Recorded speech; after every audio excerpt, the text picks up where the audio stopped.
out what it's all about. Existentialist, am I worth anything or just discount? I don't know. I don't know. I don't know. Spending time all alone, sending my songs through the phone, dreaming of a better home while focused on trying to hone this craft, witchcraft. I hope the brujas let this last. I don't know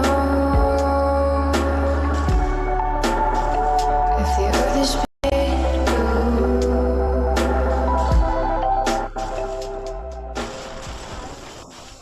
That was Walk to an Outside on WNHH LP 103.5 FM New Haven. I am Prestige with my partner in crime, Long Island made, Elm City raised, EZ Bluez is in the building. Behind the Brand is the show, and our guest today is a great independent artist who we know very well. Am I right, Easy?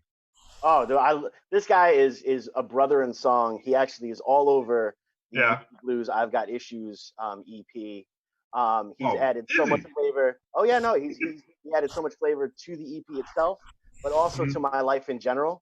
And by far, I don't care what anyone says, makes the best coquito in New Haven. Love this man.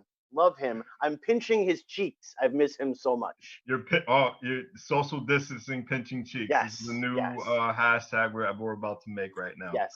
Jemar Social distance, pinch. In the building. And it's safe to say this man is a man of many trades, musician, producer, songwriter, been in this game for a long time, working with a whole bunch of plenty of independent artists. And we're not just talking R&B, we're talking about hip hop, we're talking about rock and roll, hence EZ Bluez in the building, and a whole bunch of other stuff. Jemar Phoenix, welcome to the program of Behind the Brand. Welcome, sir. Can we hear him? We can't hear you, brother. Oh man. What happened? I'm off mute. Yeah, turn I it hear up a little bit. I think we got you. Yeah. I can barely. Can you come up a little bit? Yeah. Oh boy. How about now? Much better. That's weird. You're here a little bit better now. Yeah. Jemar, welcome. Thank you. It's a pleasure to be here.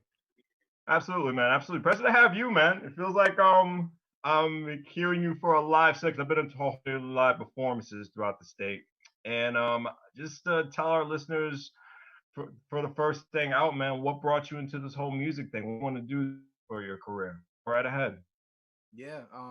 It all started a long time ago, and basically, I started actually as a hip hop artist, a rapper, doing poetry, and then started to sing. Everybody, Boys to Men really set the tone with what they do, and it just took off from there. And the next thing you know, I had some extra money, so I was buying a guitar, right? And I used to play guitar. We were all lucky. We came up in a program that was local to New Haven, that had a recording studio and had instruments, and so we literally used to go in there, and people, it was like the Scooby-Doo gang, grab an instrument. So I would get the electric guitar, and all I would do is use my thumb and go up and down the frets, like,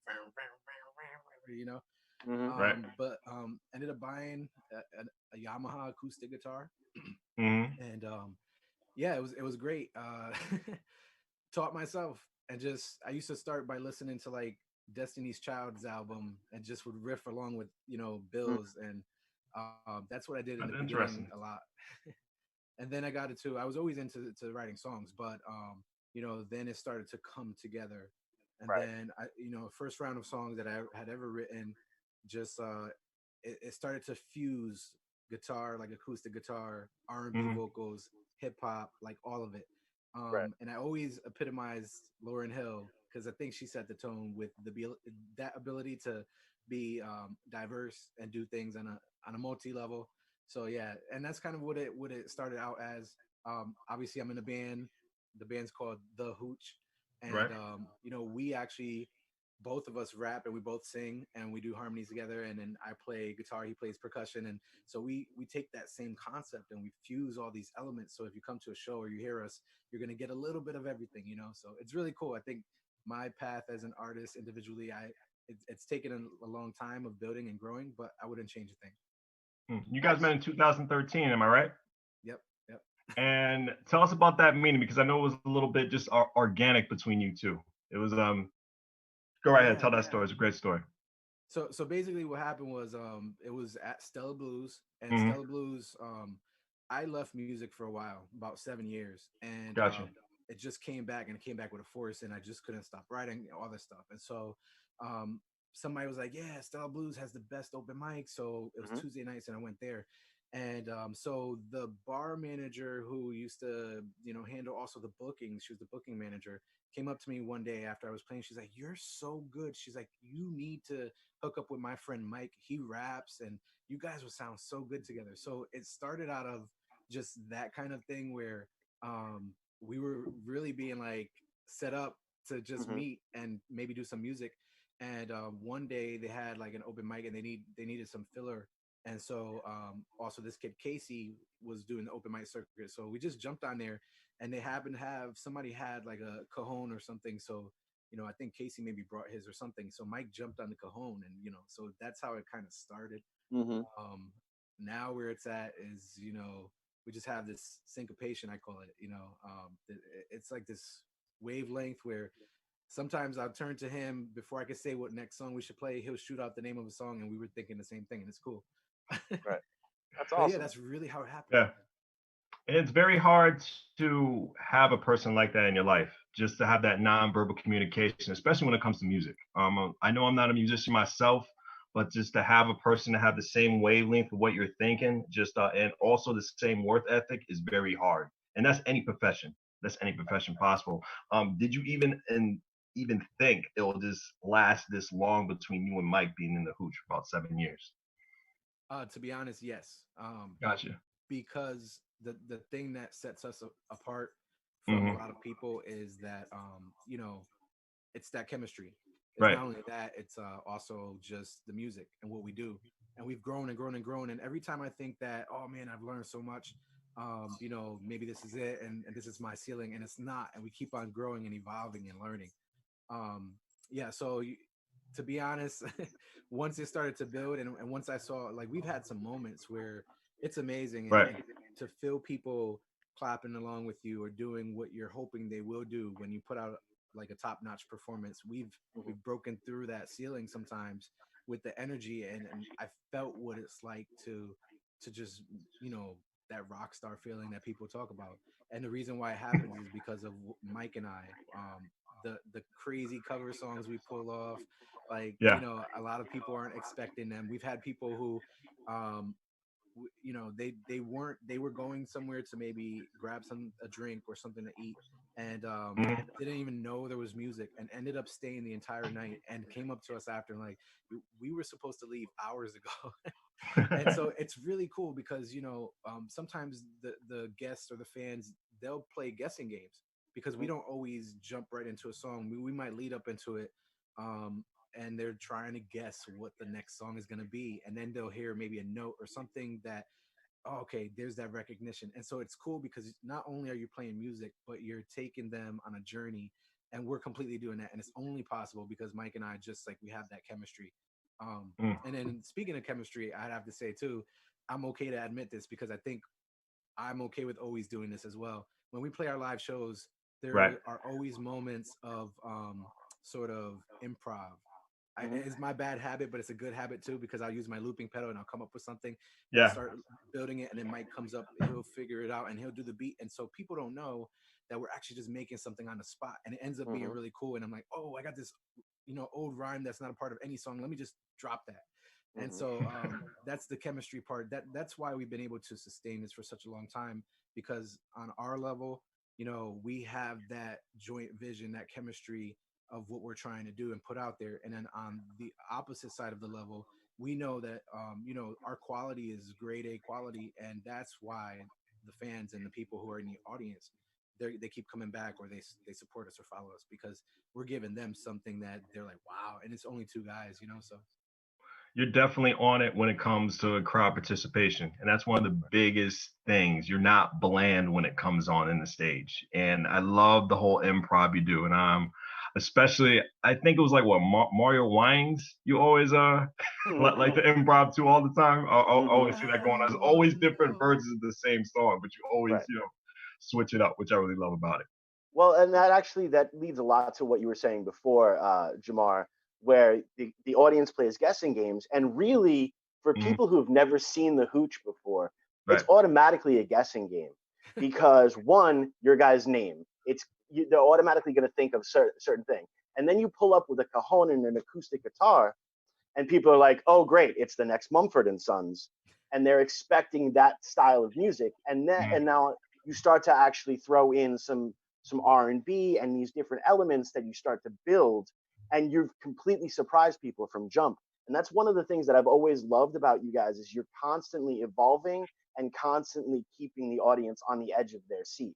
So even someone who went and saw you guys 7 years ago to see you today, it's not necessarily the same band. It is the same structure, but you guys have grown and evolved into something completely different.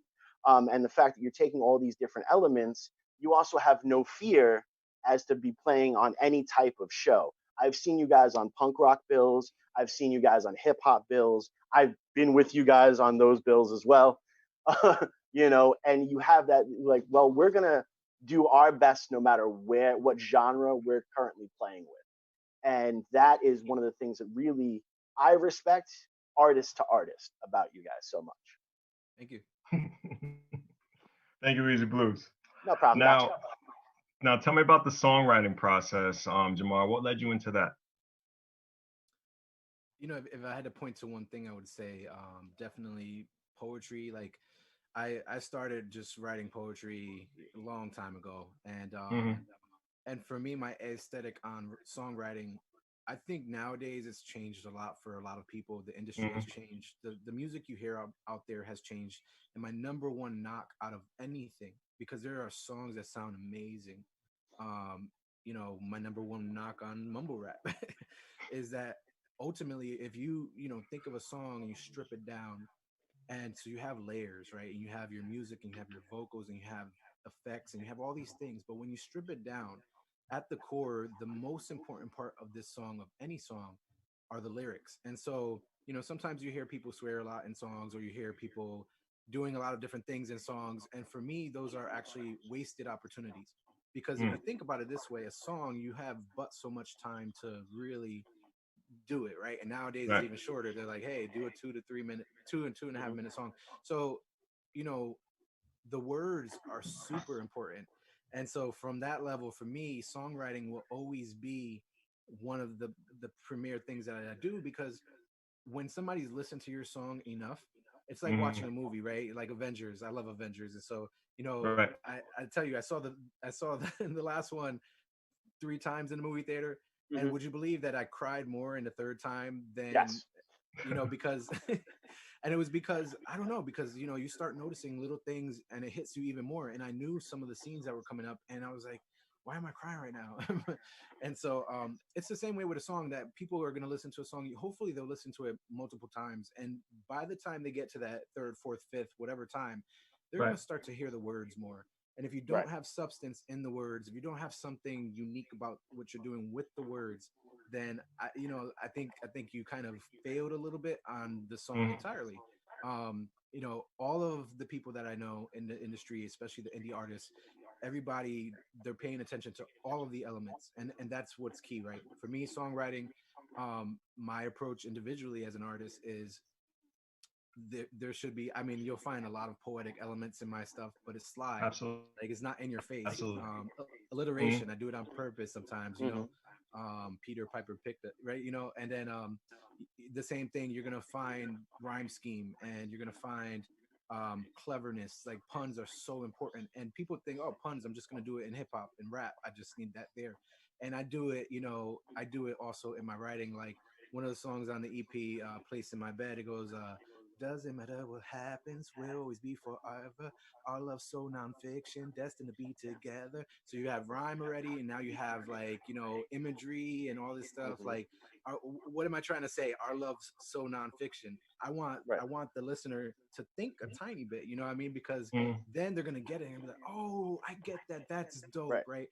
So lyricism, songwriting is super important to me. For the hooch, we're always trying to put out the best product, and so we have some stories. We have some cool stories, even something about Code Fusion, if you want to get into that a little bit later. So, Mm-hmm. Now, you talked about the individual process. Tell me about the process of songwriting for another person. How difficult can it be, and how pretty much what I'm trying to say. Tell me the pros and tell me the cons of writing for somebody else. Yeah. I think the most difficult thing for most people is that when we'll call it ghostwriting because that's what people would refer to it as. And when you do that, um, if you are not the type of artist where Mm-hmm. you're able to move away from personal experience as your go-to for writing, then I think it makes it much more difficult because usually when you're writing for somebody else, whether it's for what you hear them singing or saying, their cadence and how they might rhyme, or just the rhythms of their songs and their vocals, you kind of have to step outside of yourself. And so one of the Mm-hmm. things that I do, people will be really surprised to hear this. I don't have a lot of songs that I've written that are technically from my experience. I borrow from, I do it from a true writer perspective. Like if you were Mm-hmm. writing a short fiction story or something, there's a song that I have that I haven't played much, but it's a little bit slower love song, but it's Mm-hmm. actually based on a 112 song called The Letter. And so The Letter talks about like this letter, and this relationship and everything. And I was like, oh, would it be cool? Like if what was the after part, or what if there was a build up to that letter or something, right? Like take a Mm-hmm. scenario like that, write a song based on it. So for ghostwriting for other people, there are Mm-hmm. elements you have to take into account. You have to think about their style, right? You have to think about whether whether they're like the type of person who they want a simple song where it's Right. okay to use what we call normal vernacular, right? Or whether they Mm-hmm. want something that's really complex, like does it need to be really rhythmical? Because then you have to take the rhythm into perspective. Mm-hmm. Like if you were Mm-hmm. writing a song for Eminem, Right. you got to bring in, it has to be rhythmical because Mm-hmm. delivery like that, Busta Rhymes, is all rhythm in their vocals. So for Right. me, it's not as difficult anymore because I'm able to take myself and put myself outside of myself, if that makes Right. any sense. Right. It makes perfect sense. So you can definitely tolerate egos when it comes to music game, and Yeah. definitely, brother. Definitely. Any pet peeves you got in the studio, man, or no? Yeah, number one would be the thing that I struggle with and I'm still trying to grow. I'm actually working on a solo project while the Mm-hmm. hooch starts to build towards our next album, EP, whatever we Right. decide we want to put out. And the number one thing is you know we've gotten so good at doing our own vocals. Like when we do our shows, we actually most of the time prefer to do the sound ourselves because we know our levels and we know that blend, and and in the studio, the difficult part is what you hear in your ears. It doesn't always translate the right way on the other side. Like it's not like if I was playing my guitar and I was singing a song here in my room with nothing, like everything would Right. sound blended and the levels are right because it's my ears. And what I struggle with is amplification. For me, like I have complete control of my faculties, so I adjust Mm-hmm. my vocals, right? I might scale back, I might sing it a little bit softer or whatever because it sounds louder in my ears, but the truth is it's not louder in the system it's getting received on. So I struggle with that, the true sound of Mm-hmm. vocals, guitar, instruments, etc., versus what is coming through while you're actually doing the recording, and that can really shift and change the performance. So trying to get better at that. Mm-hmm. How has your music routine changed, if I can barely speak, with this whole pandemic going on? It's crazy. We've lost a lot of gigs. The most important one was our EP release party. It was supposed Mm-hmm. to happen last weekend, and we had great acts up there. Our friends, of course, but they're amazing musicians. Shout out to Easy and Shane Penguin. Um, right now, the biggest impact is my bandmate and I haven't had that time to actually do songs practice or anything. And then aside from that, it's on the other end. Like, how do you reach people? Well, we released an EP on May 4th, and so social media is already important, and we already had a strategy for that. But we were hoping that that would be something layered with what we were trying to do in person, because the product is there in person. It's easier Right. for us to be like, yeah, hey, check out our album. Um, if somebody hasn't heard you for at all online, you actually have to do a lot more convincing and try to bring them onto the table. And we're confident that once they hear our music, then it's going to be okay. Right. But it's that missing piece. And so also, you know, like right now, I'm figuring out my setup. So I have a webcam now, and I have a studio mic that I've had for a while, but I figured out how to put this all together, and then using my laptop. And you know, but technology is a very big hurdle for a lot of people because Mm-hmm. if you don't have the right equipment, you're just not gonna be able to pull it off necessarily, It's right? true. And you know, and the other thing is trying to get to your audience or to a new audience or whatnot. I would say personally, it's been difficult because now everyone is doing it. So like, you know, which stream do you pay attention to? You can't look at them all at the same time. It's the same way that you couldn't go to four of your friends' shows if they were all happening on a Friday night at 8 p.m. Right. So, Mm. but yeah, so the inundation is a huge factor. I actually decided not to do any live streaming until a little bit later on because you know, thank God, and I'm blessed. You know, I'm working from home still, and so for me, I would rather that people who do this for a living or need that money direly, you know, just for food or for rent or for their bills, Yeah. that they have those opportunities to go and put themselves out there and make some money if they could. For me, my what I'm trying to do is different. I'm trying to promote my brand and have people listen to this new album, but that's not a priority necessarily over someone who needs like food and, you know, to take care of themselves. So but yeah, those are the hurdles. Technology, I say, is the biggest one. And also, the last piece I would say is just the society that we're in nowadays. It's changed a lot, man. It's what I like to call an on-demand Just one thing, society. Jamal. I just got to say the station tag. I'm very sorry. WNHH LP 103.5 FM New Haven. We're Jemar Phoenix right here. We're behind the brand with myself, Prestige, and EZ Bluez in the building. Jamar was just talking about, you know, just a little bit of struggles of COVID-19 and just trying to promote his product. Go ahead, Jamar. I'm very sorry about that. No, not a problem.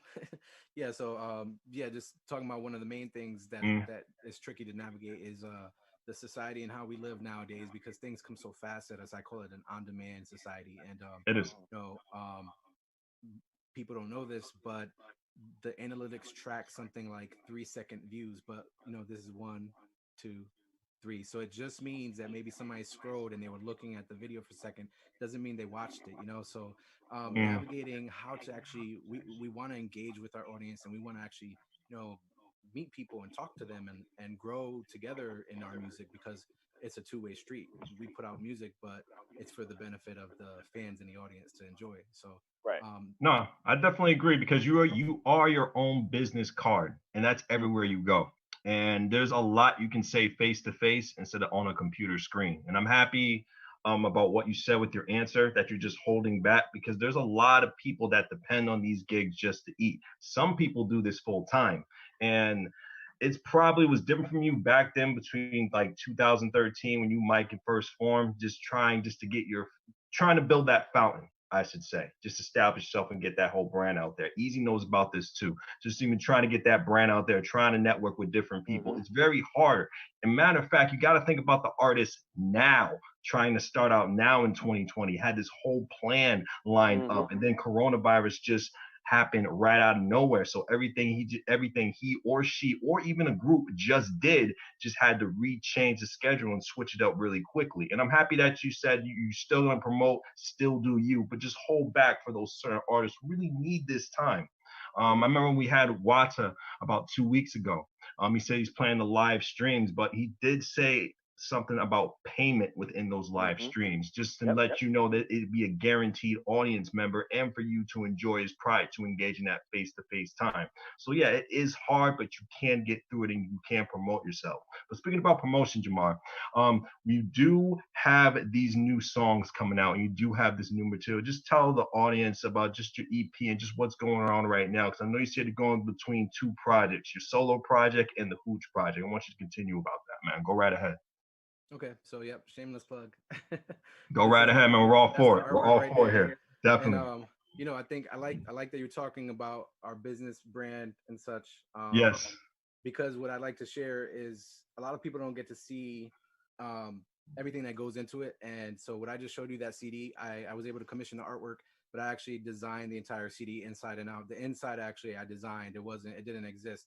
And I needed to do so all these things to actually make it jive with the coloring of the cover and all that. Uh-huh. You know, the quality is great for this, and we're happy really with how it came out. What we've tried to do is do as much as possible ourselves because, like you expressed, we do it all, right? Mm-hmm. We're the brand marketers, we're the social media strategists. Yeah. On the creative level, we're the composers and the songwriters, and even at times the producers. A cool little fact about Code Fusion, which is on the EP, is I actually produced that song. Nice. And maybe I could share the little story about that. But to answer your question, no, go ahead with it. I'm just checking the time. I don't want to, We're make gonna, sure we have enough time. don't worry, they'll pull the plug on us. It's fine.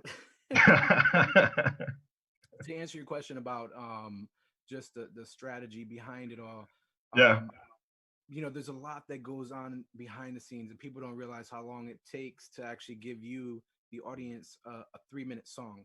It takes months sometimes. Like our project took a little bit longer because we really we went back and back and back and worked with the engineer to get the sound that we wanted to have it output, and to add pieces or whatnot, and to make sure that the end product that we put out was good enough not only for us but for our fans. So the strategy is kind of crazy, and I had this idea in my head, and I said, you know what, I have a song that's called Blessed that you could check out. It's my own. It's a lot slower. It's definitely an R&B kind of love song with acoustic guitar only. And so my goal was, hey, what would happen if instead of having missed time, like you're waiting for the next thing to come out, right? So you have gaps. What if we fill those gaps by staggering releases of what we're doing, and also schedule the projects that way? So I knew I was working on Blessed. I started that about the same time as we started the EP, but it was a single, so it was going to be done sooner. So I released Blessed, right, individually as my thing. Now the Hooch, the EP is getting ready. It's coming out. Boom, we released that.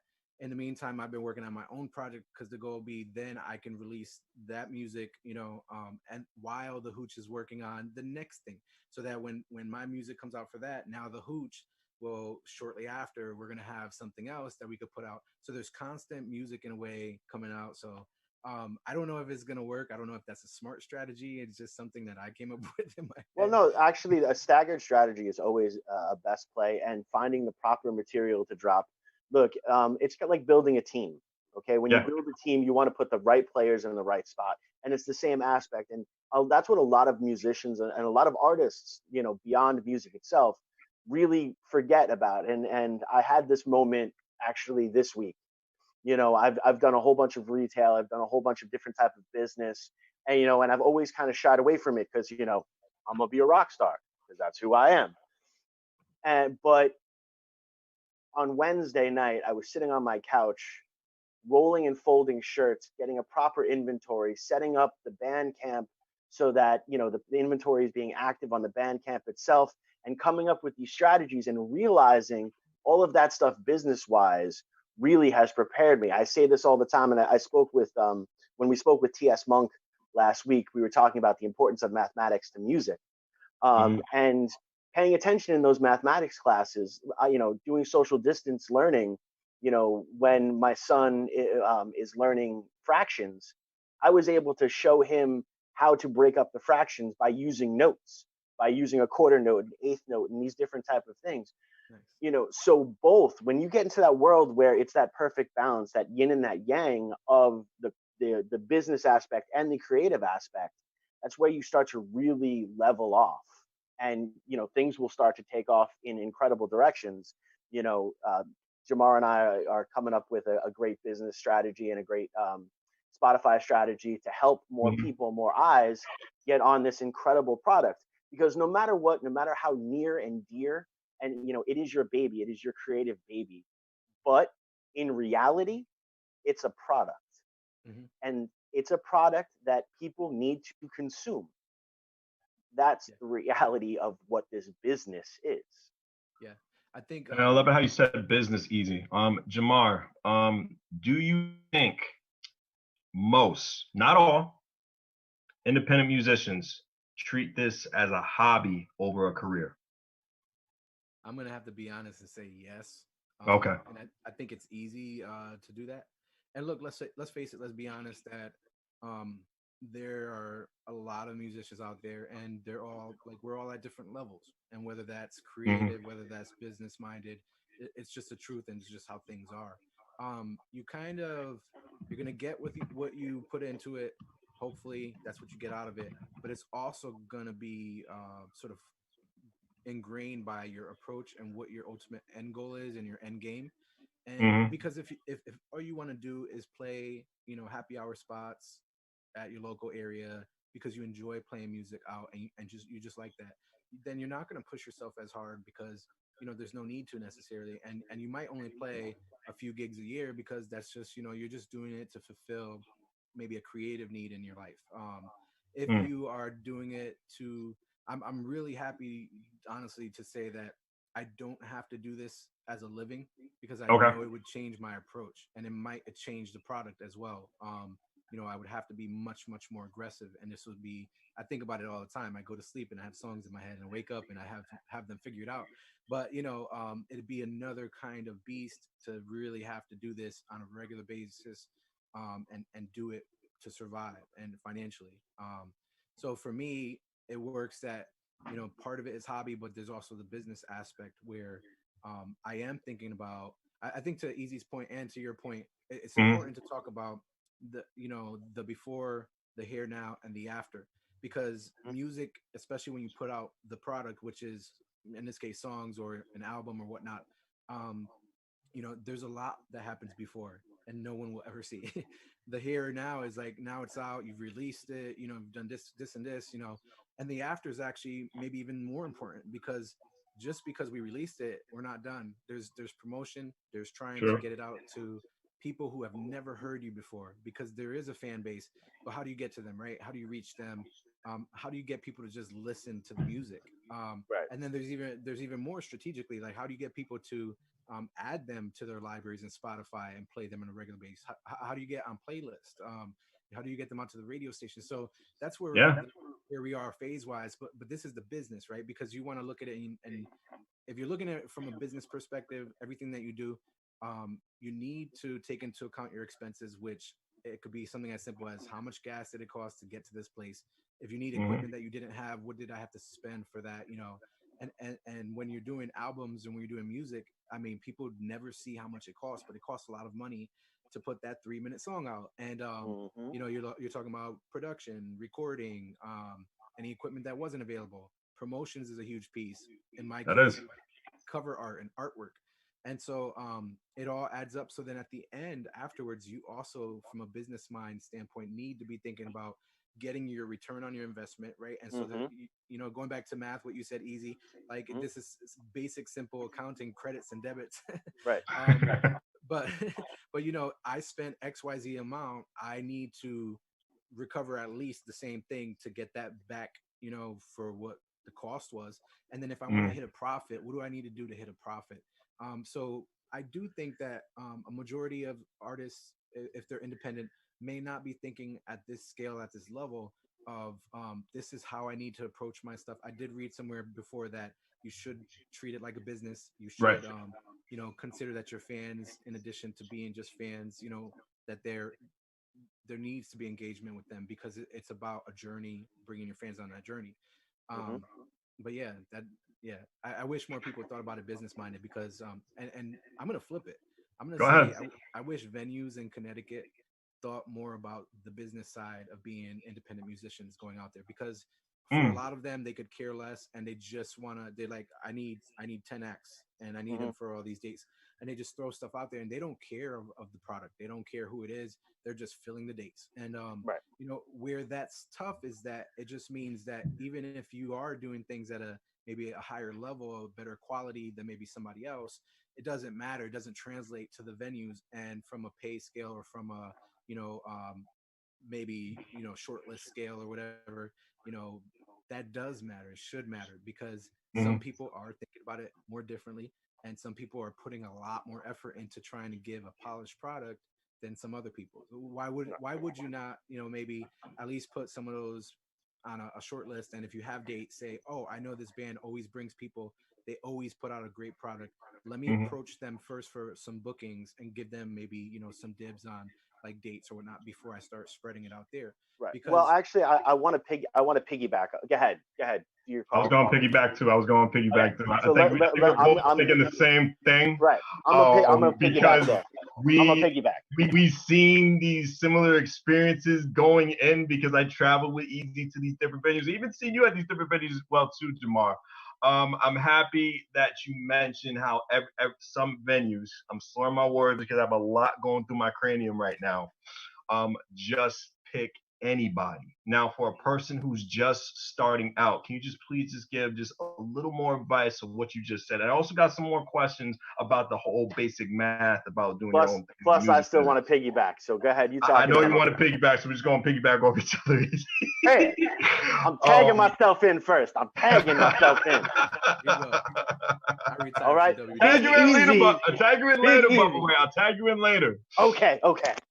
But Jemar, I want to know, how does a young artist coming into this game, no matter what genre of music they're in, know their value when it comes to a venue? Because some managers will treat you little, and some managers will treat you with the enough credit that you deserve. Just tell us the difference between that and the do's and don'ts. Just break it down just a little bit more in detail for the listeners, real quick, please.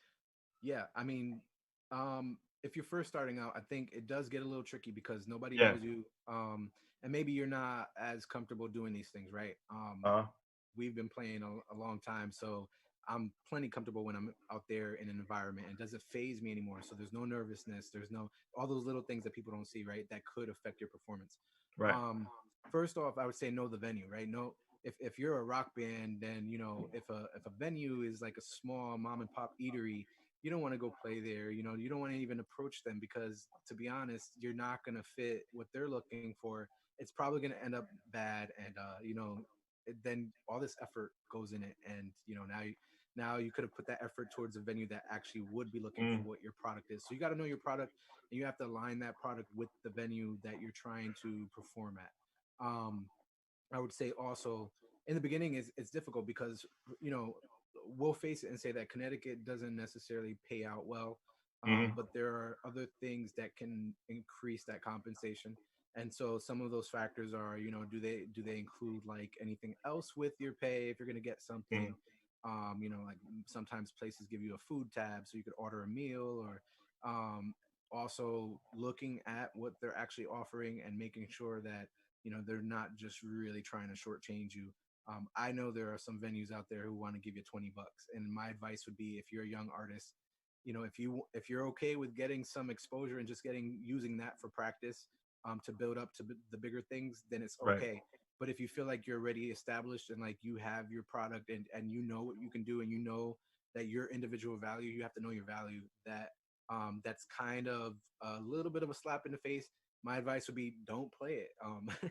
We've done a little bit of all, because in the beginning you kind of have to. And I always talk about the fact that, like with the hooch, that even now, even though we've done it for such a long time, we're always grinding and we're always trying to find new venues, because sometimes the older ones close up, or sometimes they stop doing music, and it has nothing to do with us, and it has nothing to do with our product. We know how good we are, and it's just what venues do. So I would say, when it comes to knowing how to promote yourself, and knowing what they're asking for, little things like how long you're going to be performing make a big difference, because it's simple math. Going back to Easy's point, if somebody were going to offer you the same amount of money to play 3 hours versus 2, which place would you choose? If grandma gave you 5 apples in this bag and 10 apples in this bag, no, right. But I say, how you like them apples? I would say for new artists, it does get a little trickier, because you also have to know your competition. You're going up against, like I said, there are so many musicians in the same market, and the venues don't necessarily value the different levels. So you're competing against a number of things, including first come first serve. I've been on chat groups. I've been on group text where somebody would throw out, "Hey, I have this gig. It's blah blah blah day at blah blah blah time for this amount of money. Who wants it?" And it's really first come first serve. Like whoever gets back to the person, right? Right. Has nothing to do with talent level. Just gotta hold you off. Just hold that thought real quick. WNHHLP 103.5 FM New Haven, behind the brand with Prestige and EZ Bluez. Jemar Fingers in the building, explaining the do's and don'ts for independent artists when it comes to venues. So Jemar, continue. Yeah, so it does. Sometimes it doesn't have anything to do with your talent level, and sometimes it's just the way venues function. So for new artists out there, it's a combination of all those things. Word. How much has your budget changed monthly throughout your tenure as an artist? Ooh, ooh, you asking a tough question. You asking the questions we don't want to reveal to the younger artists. We don't need them to He doesn't know. have to give the amount. He doesn't have to give the amount. He doesn't have to go too deep. A gentleman never tells. He A doesn't have gentleman to never go too deep tells. with that, Easy. No, no, no. I'm gonna be honest, and I'm gonna say I'm gonna say this. My opinion Yeah. of what I do as an artist and what venues get from both me individually and the hooch, the majority of the time, like I think the venue is getting away with robbery, basically. Mm-hmm. Um, you know, and I've talked to other people and I've talked to friends and hear what people are getting sometimes, and and I think maybe the detriment for me is that I'm a guy with an acoustic guitar, and if you just knew that, you would probably think, oh, okay, I don't want to pay this guy too much. He's just a guy with an acoustic guitar. And Right. then I bring out the looping pedal by myself and I do all these things, and and the same thing with the hooch. Like the product we put out is enormous, and we've had people come up and tell us, wow, like it's really just the two of you, because we were sitting way over there, and when we came to look and we saw just the two, we thought it was a full band. Like we're putting out like sound that sounds like a bigger band, but also a strong product that you're not phased. You don't feel like I'm missing the five pieces. And we do that with two pieces and with a looping pedal and vocals and a cajon. So it's you know now at these times, obviously with COVID, losing gigs and things like that, the way it kind of works is seasonal. And the truth is, we're gonna lose out on a ton of stuff because we do the bulk of our gigs probably between May This to time. September. Yeah, Yeah. and so now that the budget, everything is down. And also just because we're independent artists, we're definitely outputting more money than we're bringing in a grand scheme of things, because of the music and all the things we're doing on the side to try to promote the band and promote the album. So it's a tricky question. My Mm. honest answer, I would love to do this for a living. We're not at that level, just because there's so much that goes into it that we're not getting out of it necessarily. Mm-hmm. um, but we do it for the love, and we do it for some of the things that offset it. So that's my Yeah, pieces. I totally see your point, because it's not just about making the side money when it comes to these shows and all these venues. Think of the networking. Think of the reaching out to new demographics you can make just with all these shows. There's a whole reason why these concerts and these outdoor, festivities are really great for independent artists. Just numerous reasons. If you're there just to play a show and then go home at a venue, then you're not really doing your job, in my opinion, as an independent musician. You got to go out there. You got to branch to different people. You got to network to different people you may not know, because you can reach to somebody who may really been a fan of your stuff and may reach you up to a new opportunity. I bet you had that with a whole bunch of plethora of independent artists, a whole bunch of plethora of just different people who know we're just into your music and into your thing. I think, did that lead you into the opportunity to reach out to kids? Because I know you had a program. I think that you're still with that program, and you just being in the whole music game. What was that program again? You just tell us, our listeners again, Jemar. Yeah, it's ignite the voice. Like the voice, um yes. and so basically what happened was that a bunch of us who grew up together were a part of an organization where it was mostly creative arts based, but it was also about developing yourself, individually, multicultural bridge building, a bunch of different things to Mm-hmm. really help you elevate yourself as an individual and integrate into society, right? Mm-hmm. We know that New Haven doesn't have a lot really to offer when it comes to things that are outside of the basic fundamentals. And arts are always the first programs to go. So yeah, a few years back we had created Ignite the Voice. Recently what we've been doing a lot are sort of creative workshops called self expressions, and they're in blocks. And so those blocks, they've done a poetry writing, they did creative writing. Most recently I led like a 6-7 week program which was on songwriting, and I Mm-hmm. literally like took these young teenagers through a journey of the different elements that go into songs. And it was cool because you have to keep their attention. So to do so, what I did was use songs that are out now or songs that are relevant to them and Right. break them down and say, here's the structure. Like we took some songs and said, here's the structure. We took some songs and says, here are the the rhymes and the rhythms. Here's the creative aspect, puns and alliteration, and like using I can't think of the word right now. Like analogies. Right. So it was cool because some of them towards the end were like, wow, you have young budding songwriters, and some of them were like, I would have never thought about that. And I let them hear, in my opinion, one of Nas's like those dopest old school raps where he's using an analogy of something. And until you get towards the end, you don't necessarily know that that's what he's talking about, because he's so good at telling a story from a perspective. And when you get to the end, you're like, oh my goodness, and it all clicks. And so going back to what we were talking about songwriting, this is an element that is missing from the creativity of our songwriters today, is that like I do it all the time, it's perspective writing. And you have to sometimes, I might write a song, even something as simple as I might write a song that's gender specific, like it's a guy writing towards a girl, and I like what I'm doing, and I stop and I look at it and say, wait a minute, but if I change this word here and this sentence here, or blah blah blah, now I make it neutral. Because then now what I did is, women will like this song, guys will like this song, women can dedicate this towards their husbands or boyfriends or whatever, vice versa, right? So you have to think about those things, but also perspective writing. You as an artist sometimes can get really creative and have an analogy and use that in your mind, and now you have to write, and you write things that would fit whatever that subject is, but you as the artist and a songwriter are the only one that knows.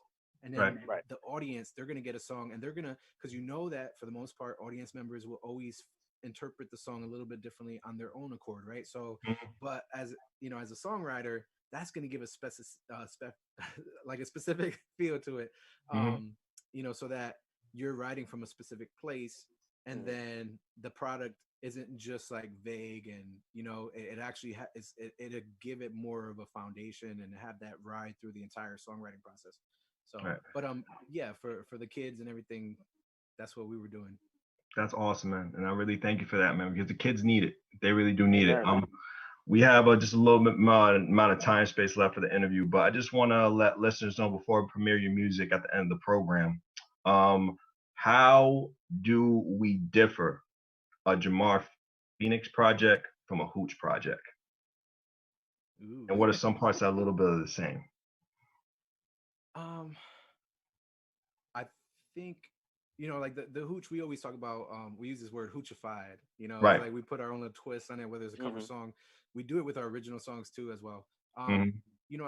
If anything, I would say that the Hooch songs kind of, they vibe into a more specific genre, grouping of genres, because we still branch out. And if you listen to this EP, you're gonna find, like Never Let You Go is the first song, and it's really commercial, if I have to label it that, but something that maybe everybody could like. You have something like Novocaine that's got a great groove and great vocals, and so that song also appeals to everybody, but it feels like it comes from a different genre. And so the Hooch, the cool thing with the Hooch is that nothing, when we put it out there, nothing feels like it's too much of a stretch. It all makes sense as a unit. With Jemar Phoenix, I take that and I go even a little bit further, and I can tell you about my project really fast. Right ahead, man. I have a name for it. I'm gonna call it Of Ashes and Embers, because Jemar Phoenix. So name dropping. But what I'll say about the project is really cool. It's been really creative, and I love that I'm able to take things that I learned with the Hooch project and now putting it a little bit into this. And so you're gonna have everything. You have hip hop, you have R&B, you have acoustic guitar, and then you have, like 5 of the songs are actually produced through a producer. I produced 3 to 4 of the songs. You have different elements. Like some songs are gonna have string instruments and some are, so that's for Jemar Phoenix. Imagine taking it another level further, and yeah, that's really what like puts it all together. So maybe sound, maybe. And just for closing out the show with your music, just give all listeners just a little shameless plugs or where to find you on social media, just across all your platforms, man. Go right ahead. The mic is yours on WNHHLP 103.5 FM New Haven. Go right ahead. Nice. So I'm Jemar Phoenix, and you're going to check out the Hooch. You're going to go to thehooch.com is the best place to go. We got t-shirts now. That's the first drop of it. You could also find me, Jemar Phoenix, at Jemar Phoenix Music, Facebook and Instagram, and the Hooch on Instagram, the Hooch Music. So thehooch.com is going to be your best place to listen to the album, find all the links, check out photos, get in contact with us. We do it all. We do private venues, weddings, public venues. Just hit us up. Definitely. Jemar, thank you. Been going down. Take a look around. A little bit of cold fusion. Cause you're seeing is believing, and the truth before your eyes is so profound. It'll get to your soul. I could turn my gaze, hit this once or twice, yeah.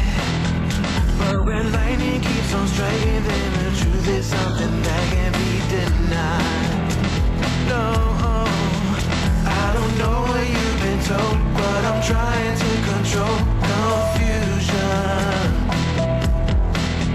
It's so easy to explode when the world's so numb, it's cold fusion. When you can't control the world and your instincts to avert your eyes, and you don't want to face the truth, so you hide behind your thin disguise.